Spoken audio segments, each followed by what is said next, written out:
7 निश्चय योजना के तहत इसका पूर्ण रूप में इस्तेमाल करना है और 1962 पे कॉल लगाना है। कितना पर लगाना है? हाँ, 1962 पे जब कॉल लगाएंगे तो अपने पशु को हम स्वस्थ पाएंगे। समझ न गया जी? तो समझ गए भैया। अच्छा, हमारे मौगी जानते हैं घर से की कहता है? डेली डेली डेली बोलता है।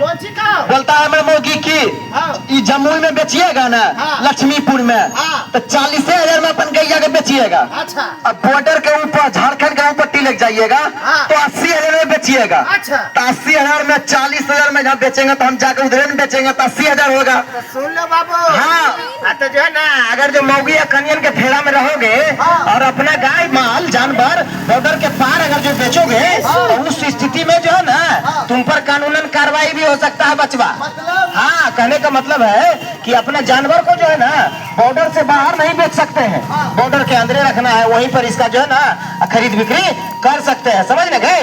और यही नहीं, कहने का मतलब है कि जो है ना पशुपालन विभाग के तरफ से जितना भी हमारे पशुपालक हैं, जो कि गाय पालक है, जो है ना सुगर पालक है, मुर्गी पालक है, मछली पालक है, तो इन सबों के लिए क्या है कि 30% तक का सहायता, अनुदान सहायता राशि दिया जाता है। 30% तक। जैसे हमारे महिला घर में जैसे हाँ हाँ, उसके लिए भी है। मान के चलिए कि जो गरीब तबके के लोग हैं और साथ ही साथ SC/ST में जो लोग आते हैं उसके लिए क्या है कि जो है ना 3 बकरी रखला पर उसको 12,000 रुपया का सहायता राशि दिया जाता है पशुपालन विभाग के तरफ से। 12,000 का जो है ना दिया जाता है। और यही नहीं, पशुपालन विभाग से जुड़ करके अपना जो है ना गाय का अति भी करवा सकते हो, इंश्योरेंस भी करवा सकते हो। और देखो जैसे कि अभी ठनका, वज्रपात, फलना चिल्ला होता है, प्राकृतिक आपदा आ जाती है, जिससे क्या होता है कि गाय माल मर हेरा जाता है ना जी। तो इस सब चीज का भी फायदा सीधे तौर पर मिलेगा। कैसे? जब हम पशुपालन विभाग में जाकर के मिलेंगे तब, समझे ना?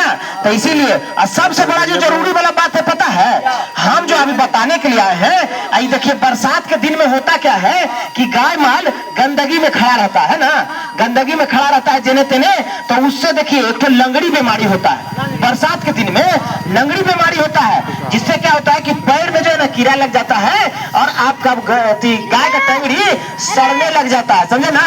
लंगड़ी बीमारी में सड़ जाता है टंगड़ी। तो ये सब चीज से भी बचने के लिए रख रखाव करना है और साफ सफाई का विशेष ध्यान रखना है। नदी और तालाब के पानी में नहीं नहाना है गाय या जानवर को, उसको भी साफ पानी से नहाना है जैसे हम नहाते हैं। काहे कि उससे स्वस्थ दूध लेकर ही ना हम अपना स्वास्थ्य स्वस्थ करते हैं जी। तो इसीलिए जब हम सब कुछ स्वस्थ चाहते हैं तो जानवर को भी स्वस्थ रखना है, उनको भी मस्त रखना है ना जी। इस देखिए बड़ी गर्मी में क्या करना है, उसको छायादार स्थान पे रखना है। इन्हें के चिलचिली धूप में छोड़ दिए, अब बेचारा का जो है ना रौद लग रहा है, गर्मी लग रहा है, ऐसे छोड़ दिए तो एकरे से होता क्या है कि जानवर मरने के कगार पे आ जाता है। समझे ना? तो ये सब चीजों का ख्याल रखेंगे। और अगर जो उसके बाद भी मान के चलिए हमारा जानवर का तबीयत खराब हो जाता है तो MVU की जो संरचना तैयार की गई है 1962, इस पर कॉल लगाएंगे और उसके बाद फिर इसका लाभ पाएंगे। तो सारा बात समझ गया मगरू? तो समझ गए भैया। अच्छा, सारा बात तो समझिएगा। ये जो हमारे गोतिया पड़ोसिया का चाचा चाची है। अच्छा, गोतिया है सर? हाँ, लक्ष्मीपुर में हमारे गोतिया है। बड़ी बड़का गोतिया है। जहाँ पे एगो खिलेबो करता है बड़ा अच्छा। आज ओकरा के खानो है तो समझिए गया है।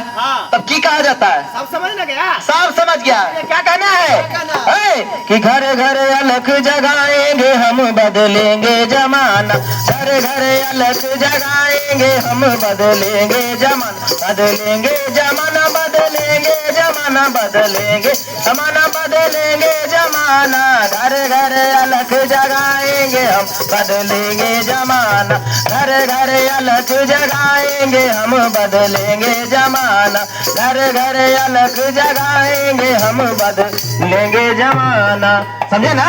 तो मगरू भैया अलग जगाना है और सबको बताना है। तो ये गांव में तो बताइए दिए ऐसा कीजिए कि इन सबको पंपलेट भी बांट दीजिए और जानकारी विशेष उनसे ले लेंगे। समझे ना? तो इसी के साथ चलते हैं हम नए गांव में। अगर जो नाटक अच्छा लगा तो एक बार जोरदार ताली बजा देंगे और सब लोग पंपलेट एक ठो ले लेंगे।